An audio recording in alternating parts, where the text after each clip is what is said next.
아브라함을 통하여 택하심을 받고 혈통적 이스라엘을 통하여 메시아를 보내주시겠다는 구원 계획을 선포하시면서 이스라엘 남자들에게는 할례를 행하게 하신 것이 메시아를 보내주실 대상으로서의 표식을 하게 하셨던 것입니다. 그런데 유대인들은 자기네들이 하나님의 뽑힘받은 선택받은 백성이라는 자부심이 교만으로 발전해 가지고 자기네들은 이미 구원을 보장받은 것처럼 착각하고 죄악을 일삼으면서 미신 우상을 섬기고 배은망덕하기를 일삼았습니다. 많은 선지자들을 통하여 회개를 촉구해 오셨지만은 그 선지자들마저 미워서 물 없는 구덩이에 던져 넣어서 굶어 죽게 만들고 또 톱으로 썰어서 이사야는 7 토막을 톱질을 해서 죽였고 그 많은 하나님의 사자들을 대적했습니다.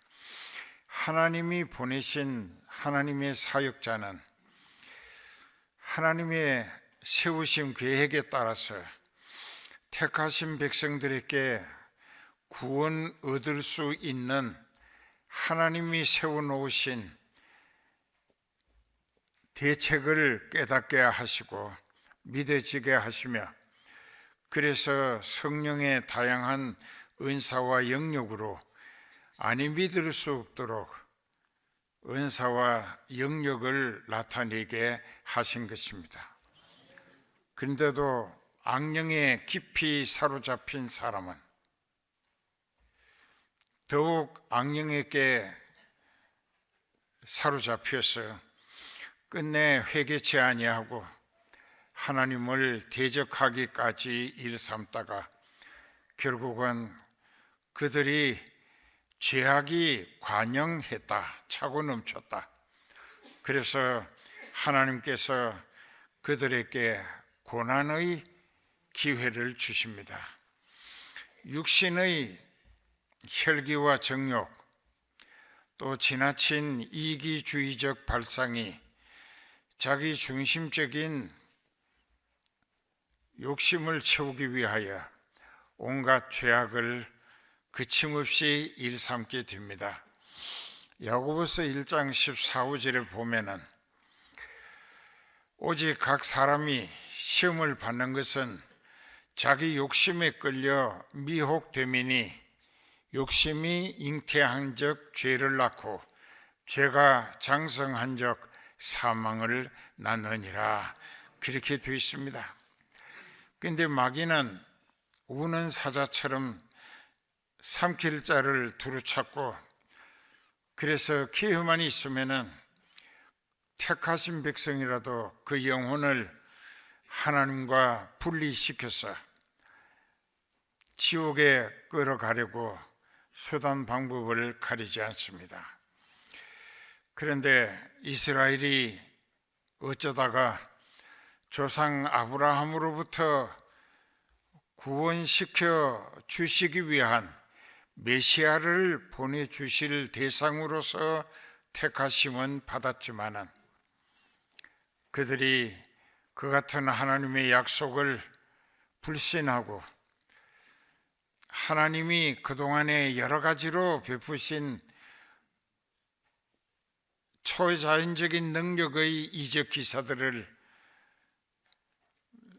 말할 수 없이 체험을 많이 하게 하셨음에도 불구하고 그들은 하나님을 진실되이 믿지를 않았습니다. 그래서 결국 바벨론 왕 느부갓네살을 부강하게 일으켜 세우시고 그 느부갓네살 바벨론의 세력이 하나님이 가꾸어 아주 강대한 나라가 되게 하시고 애굽을 치기 위하여 갈그미스라고 하는 데로 군대를 끌고 갔습니다. 가서 애굽 군대와 갈그미스 전쟁에서 바벨론이 이기게 하신 것입니다.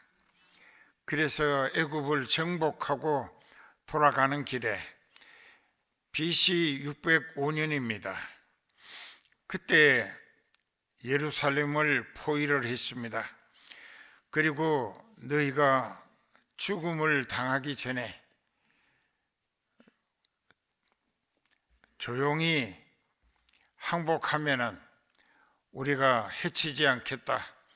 그 대신에 우리의 식민지가 되고 식민이 되어야 한다 했습니다. 그래서 유대 나라는 하나님의 뜻에 따라 바벨론에게 70년이라는 기한 불어 망하고 말았습니다. 그래서 느부갓네살이 좋게 항복하기 때문에 그냥 항복 문서를 받고 돌아갔습니다.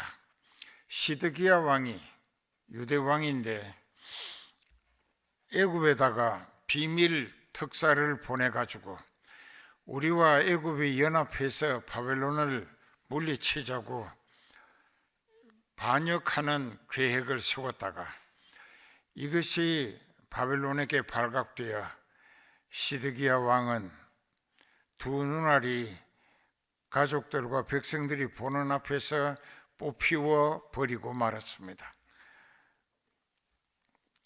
그리고 결국은 나라는 더욱 속박을 당하게 만드는 결과로 이스라엘의 특산품은 전부 바벨론으로 옮겨가게 되어버렸고 많은 사람들, 여자들보다 남자들을 포로로 잡아 끌어갔습니다.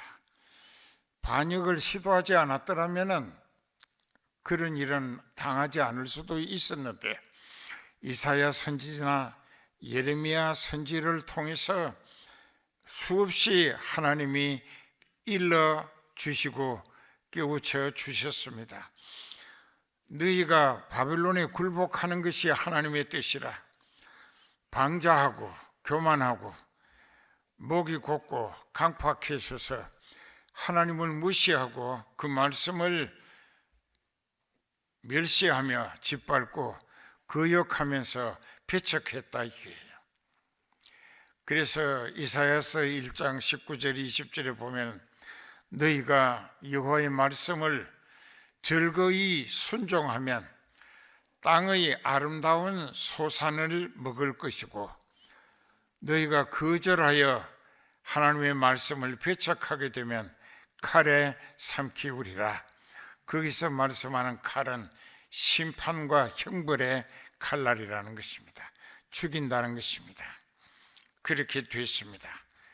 그래서 나라가 망하고 또 인위적인 수단과 방법으로 애굽과 연합해서 바벨론을 벗어나 보려고 시도했던 것이 오히려 바벨론에게 더욱 처참하게 비참한 신세가 되게 하고 만 결과였다는 것입니다. 이제 이쯤 듣고 오늘 이 시편 107편은 작자 미상이라 누가 기록했는가에 대해서는 기록이 없습니다. 그러나 하나님의 말씀임에는 틀림없습니다. 하나님이 어떤 선지자를 통하여 이 말씀을 대언하게 하신 것이 바벨론 포로 생활이 70년 기한부로 당하기 시작을 했는데 68년 만에 하나님께서 해방되게 하시고 예루살렘으로 돌아오게 하셨습니다. 이것은 왜 그렇게 됐는가? 이제 원인은 지금까지 설명드린 대로 하나님을 불신하고 말씀을 멸시하면서 거역하고 배척하는 결과가 이런 비참한 신세가 됐는데, 바벨론에게 멸망한 유대인들의 그 형편과 처지를 네 가지로 오늘 시편 107편에 구분지어서 설명을 하고 있습니다. 3절에서 7절까지는 사막을 방황하는 사람들이라고, 사막이라고 하는 데는 여러분들은 이해가 잘 안 되시겠지만은 가보면은 모든 것이 살 수 없는 모래뿐입니다. 모래 언덕에, 모래 계곡에, 그리고 오아시스 외에는 물이 없습니다. 비도 오지 않습니다. 햇빛은 아주 따갑게 피부를 태우기도 합니다. 거기 보면은 여기 3절부터 이제 동서남북 각 지방에서부터 돌이키시기 위하여 모으시는데요, 그 4절부터 보면 저희가 광야 사막길에서 방황하며 거할 성, 여기서 거할 성은 살것자고 살만한 도시라는 뜻입니다. 살만한 도시를 찾지 못하고 줄이고 목마름으로 그 영혼이 속에서 너무나 피곤하게 지쳐 있었다. 자, 이 말씀을 잘 기억해 보세요. 여러분들의 과거 경험이 사막을 방황하는 자와 같은 때가 있었을 것입니다. 그래서 갈 길을 인도하시고, 그러면서 여기 6절의 말씀을 보면 오늘 이제 본문을 요약해서 네 가지로 구분지어 비유로 교훈을 주시는데, 그 4절에서 7절까지의 말씀은 사막에서 방황하는 모습의 인생들, 그 다음에 이제 10절로부터 16절까지는 옥에 갇혀있다, 철창, 그것도 쇠빗장에 철창문이 완전히 잠겨있는 곳에 갇혀있다, 그 옥살이 한다 이깁니다. 감옥살이. 그 감옥이라고 하는 데는 가고 싶은 사람은 없을 것입니다만은, 그러나 자기가 생각을 잘못하고 말과 행동이 범법자가 됐을 때 어떤 나라, 어떤 사회든지 간에 그 법에 따라 처벌을 받고, 그러니까 검사는 고발을 하고 판사는 그 죄에 대해서 법적 기준으로 판결 언도를 내리면서 법정 구속을 통해서 묶여가지고 수갑을 차고도 오랏줄로 팔과 덩어리까지 묶여서 도망가지 못하게 끌려다니면서 구치소 감방으로 가야 합니다. 갇혀있는 신세, 참 답답하겠죠. 그러니 인간은 구속이라고 하는 것을 본능적으로 싫어하게 되어 있습니다. 그 구속된 사람들의 입장은 자기 자신이 잘못 산 것을 뒤돌아보고 생각에서부터 말하고 행동한 것이 얼마나 잘못됐는가를 반성하고 깨달으면서 자기 속에 하나님이 불어넣어 주신 하나님의 분자와 같은 영이 하나님을 향하여 회개하고 네가 살 길은 하나님께로 돌아가는 길밖에 없다, 이것을 택한 백성에게는 성령님이 깨닫게 해 주십니다. 그러나 아무리 교회를 다녀도 악령에 깊이 사로잡힌 심령은 그런 것을 오히려 악령이 가로막고 못하게 하기 때문에, 그러면 그럴수록 더욱더 불신앙을 다짐하면서 지옥길을 재촉하게 되어지고 맙니다. 그런데 여기 본문에는 이제 10절에서부터 16절까지 옥에 갇힌 인생으로 비유하셨다가 또 17절부터 20절까지는 죽을 병 들린 사람, 이제 저도 머지않아 갈 건데 죽을 병 걸린 사람, 그 사람은 자기 인생의 꿈은 화려하고 청운에 부풀어 간다 할지라도 그 육체의 생명이 자꾸만 죽음으로 빠져들고 있습니다. 그건 본인이 알고 있습니다. 그 저만치 죽음이 다가오고 있다는 것을 직시하면서, 직시라고 하는 것은 똑바로 보면서 직감한다는 것, 직접 느끼게 된다는 것입니다. 그런데 거기 이스라엘 신세가 포로로 끌려가서 종살이를 합니다.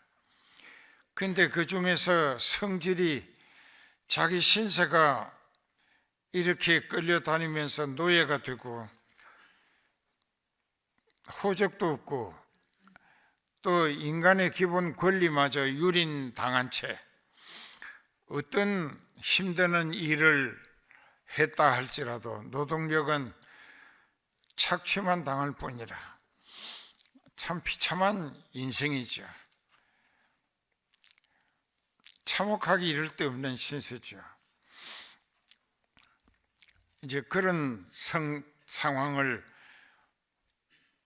옥에 갇혔거나 병들었거나 이제 죽음에 직면하고 있다, 이게 사망의 그늘에 앉았어요. 그리고 또 이제 23절부터 30절까지 보면은 바다에서 작은 배를 타고 자기가 원하는 목적지로 가는데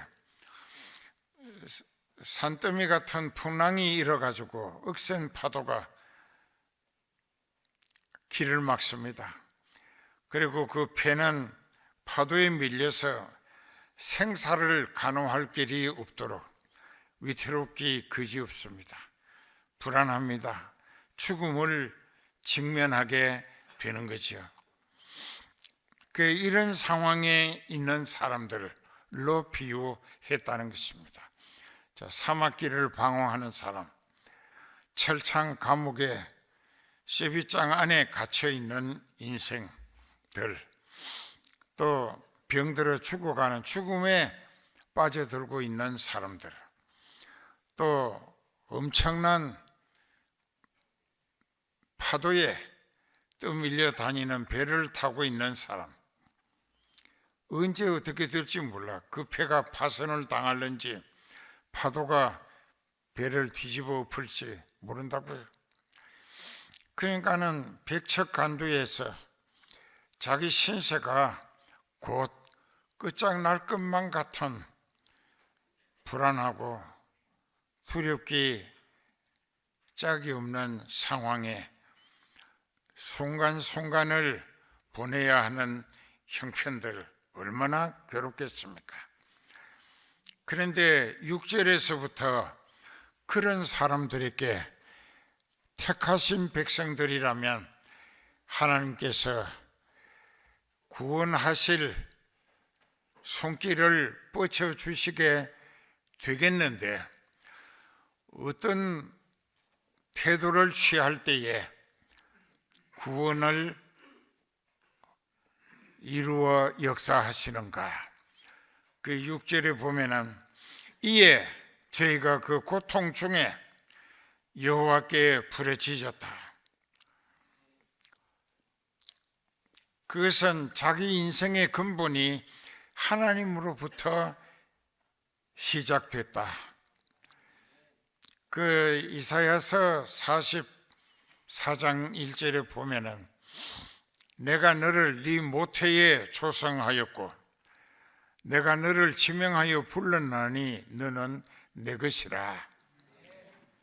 자, 아버지 어머니 사이에서 어머니 태에 나라는 존재가 포태되게 하시니까 하나님이시다. 거기서부터 내 생명이 하나님의 목적 있는 뜻에 따라 하나님의 계획으로 내가 어머니 태중에 포태되어졌다. 그래서 만삭이 되게 하시고 출산하실 때에 내게 영을 불어넣어 주셨다. 그래서 인간은 육체가 어머니 뱃속에서 이루어지고 이 세상 출생하는 과정에서 하나님이 영을 하고 불어넣어 주셨기 때문에 영과 육의 합성체로 이루어진 것이 사람이라. 그런데 이 육체의 생명은 피에 있고 그 레위기 17장에 보면은 11절 이하에 쭉 있습니다. 그러니까 우리가 깨달아야 할 것은 나라고 하는 존재, 자기라고 하는 존재가 어떻게 이루어졌는가부터 깨닫는 지혜가 필요하다. 이렇게. 그게 뭐냐? 육체는 부모를 통해서 어머니 태중에서부터 사람의 형체를 갖추게 하셨고, 영은 출생 과정에서 하나님이 불어넣어 주셨다. 이렇게. 그런데 육체의 생명은 피로 이루어진 것이라. 그러나 그 육체의 생명보다 더 소중한 것은 하나님이 하고 불어넣어 주신 하나님의 한 부분, 한 조각, 하나님의 분자와 같은 영이다.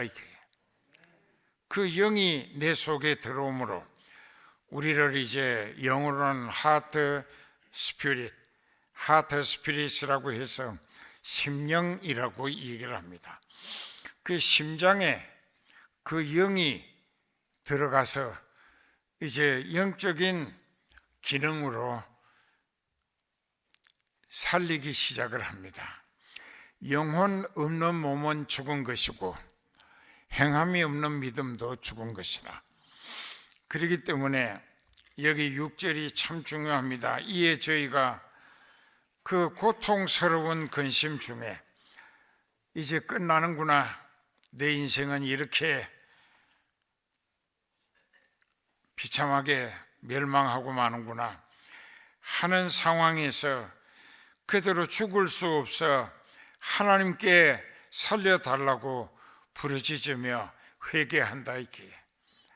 이걸 영어로는 터닝 포인트라고, 그 우리말로는 회개하는 것이라고 합니다. 메타노에오라고 합니다. 헬라어로. 그러면 우리가 여기서 이렇게 하나님께 돌아가자니 자기가 지금 당하고 있는 이 모든 불행한 처지, 곧 끝나버릴 것 같은 불안과 초조, 절망과 허감, 이 모든 것이 싫은데 왜 이렇게 되고 말았는가? 그게 자기가 하나님을 생각하고 하나님께 돌아가서 하나님이 살리시는 하나님의 은혜로 살아야 되겠다 하는 것을 깨닫게 하시는 것이 성령님의 계시와 조명, 체험, 감동, 역사라는 것입니다. 그것은 목자에게 성령이 함께 하실 때에 그 목자를 통하여 대언하게 하시는 말씀 속에 대언하게 하시는 성령이 역사하심으로 깨달아지게 하시고 회개하게 하시고 신앙 고백도 하게 하시고, 그리고 이제 하나님만 믿고 전적으로 순종하며 의지하고 그 하나님이 살리시는 은혜 보장으로 살아야 되겠다고 하는 것을 깨닫게 하시고 체험 주시고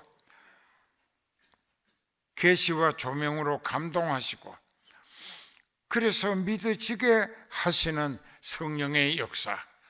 성은교회는 처음부터 지금까지 계속 있어 왔다. 이게 지금도 있는 거예요. 이 시간에도. 그래서 우리는 우리의 형편이 어떻게 어렵든지 그저 끝장이 날 것만 같은 절망 속에, 허감 속에 이제 불안과 초조한 것뿐이라 할지라도 그때라도 자기가 살 길은 하나님께 회개하고 돌아가는 길밖에 없다. 이게 이걸 영어로 리펜던스라고 합니다. 리펜던스, 돌이키는 것이야. 하나님께 돌아가는 것이야. 그러니까 하나님께 돌아가자니 제일 나와 하나님 사이에 가로막는 장애물이 뭐냐? 내가 지은 죄악이다, 그 말이야. 내가 지어놓은 죄악이 나와 하나님 사이를 엄청나게 두터이 가로막고 있었다, 이게.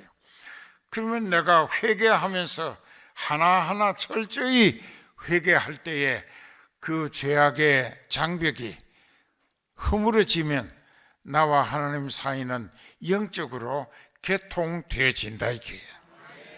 그때 이제 하나님께서 나에게 성령을 보내주시는 거예요. 보혜사라고 하는 성령.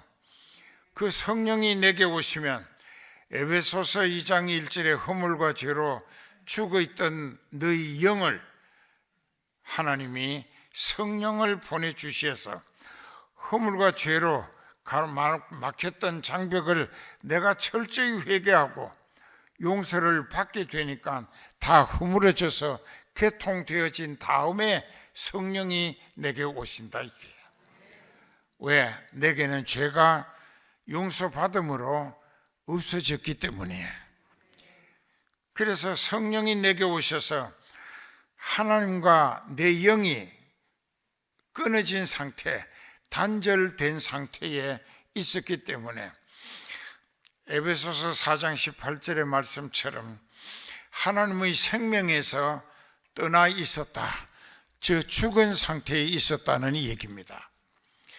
그러니까 하나님의 생명으로부터 잘려져 나간 죽은 상태에 있었던 내 영이 회개한 죄를 온전히 용서받은 심령에게 하나님이 보내셔서 보혜사 성령이 오셔가지고 죽은 내 영에 접붙여지니까 내 영이 성령으로 되살아나는 것을 거듭났다고 하는 것입니다.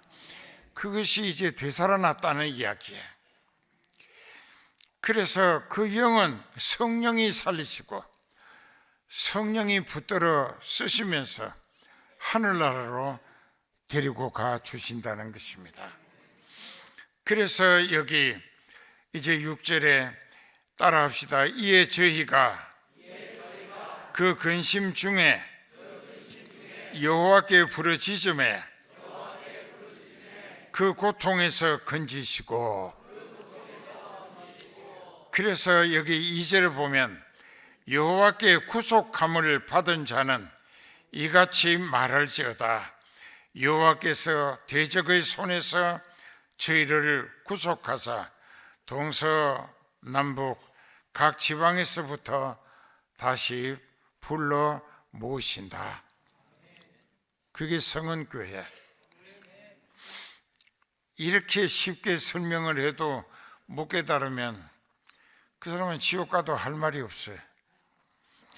그래서 그 다음에 7절에 보면은 왜 하나님이 구속하셨느냐, 이제 그것을 오늘 여기 이제 본문에서 10절에서부터 16절까지 잠깐 보십시다. 사람이 허감과 사망의 그늘에 앉고 곤고와 쇠사슬에 매였다. 그 이유는 하나님의 말씀을 거역했고 가장 높으신 분의 뜻을 멸시함이라. 즉 하나님의 뜻을 멸시했기 때문이라. 그러므로 수고로 저희 마음을 낮추셨으니 저희가 엎어져도 돕는 자가 없었다. 이에 저희가 그 근심 중에 여호와께 부르짖었더니 13절에 그 고통에서 구원하시되 흑암과 사망의 그늘에서 인도하여 내셨고 그 얽매인 쇠사슬을 끊으셨도다. 그리고 이제부터 그 잘 깨달아야 될 것은 이제 17절부터 미련한 자는 저희 죄값으로 곤란을 당하며 저희 혼이 즉 영혼이 각종 식물을 싫어하여 사망의 문에 가깝도다. 이것은 무슨 뜻이냐? 죽을 병이 들었다 이렇게. 죽어가고 있다. 병들었어. 그래서 19절에서도 6절에서와 똑같은 말씀입니다. 13절, 19절, 28절에 똑같은 말씀이 되풀이됩니다. 이에 저희가 그 근심 중에서 여호와께 회개하며 부르짖고 구원의 손길을 호소했더니 그 고통에서 구원해 주셨다. 어떻게 구원하셨느냐? 20절에 포괄적인 설명이 나옵니다. 저가 그 말씀을 보내어 저희를 고치사 위태로운 지경에서 건지셨도다. 말씀이 누구예요? 예수님이에요. 우리를 구원하시는 분은 예수님이십니다. 그래서 그 예수님을 하나님이 보내셨다 이게. 그 말씀이 원래 하나님과 함께 계셨던 말씀이에요. 그 요한복음 1장 1절에 태초에 말씀이 계시니라. 이 말씀이 하나님과 함께 하셨으니 그 말씀은 곧 하나님이시라. 그리고 그 14절에 가서 그 말씀이 육신이 되어 우리 가운데 사셨는데 우리가 그의 영광을 보니 아버지의 독생자의 영광이요 은혜와 진리가 충만하더라. 그분이 바로 예수님이다 이렇게. 오늘 본문 말씀 중에 시편 107편 7절이 있습니다. 또 바른 길로 인도하사. 바른 길이 뭐냐? 이 길이 많습니다. 세상 사노라면. 그런데 그 바른 길은 예수님께서 요한복음 14장 6절에 내가 곧 길이요 진리요 생명이니 나로 말미암지 않고서는 아버지께로 올 자가 없다. 즉 하나님께 가는 길은 예수님 뿐이다 이게. 그 길이 바른 길이에요. 그러면 예수님이 천국 가는 바른 길이라는 뜻인데 그 길은 어떻게 갈 수 있느냐? 말씀에 순종하며 성령에 이끌릴 때 예수 그리스도를 통하여 그 바른 길로 우리는 천국까지 이끌려 갈 수가 있다 그 말이에요. 그래서 말씀에 이끌리며 성령께 쓰임받자. 그게 참 중요한 것입니다. 그래서 예수님이 말씀하신 요한복음 14장 1절로부터 쭉 보면은 너희는 마음에 근심하지 말라. 하나님을 믿으니 또한 나를 믿어라. 내 아버지 집에는 거할 곳이 살만한 곳이 많다. 내가 너희를 위하여 처소를 예비하러 가노니 가서 너희를 위하여 처소를 예비하면 내가 다시 와서 너희를 내게로 영접하여 내가 예비한 그곳에서 너희와 함께 영원히 살리라. 기도합시다.